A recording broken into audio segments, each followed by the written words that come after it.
പരിശുദ്ധമായിട്ടുള്ള വിശുദ്ധ ഗ്രന്ഥത്തിൽ നബി സല്ലല്ലാഹു അലൈഹി വസല്ലമ തങ്ങളുടെ ജനനവുമായി ബന്ധപ്പെട്ടുള്ള സൂക്തങ്ങൾ ഉദ്ധരിക്കുന്നുണ്ടോ? ധാരാളം ഗ്രന്ഥങ്ങളിൽ നബിയുടെ ജന്മദിനവുമായി ബന്ധപ്പെട്ട തെളിവുകളുണ്ട്.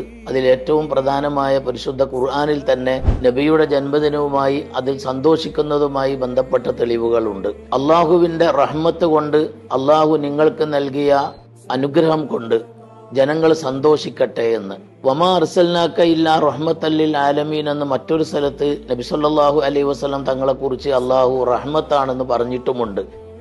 തങ്ങളെ ലോകത്തേക്ക് നിയോഗിച്ചത് റഹ്മത്തായിട്ടാണ് നിയോഗിച്ചത് എന്നതാണ്.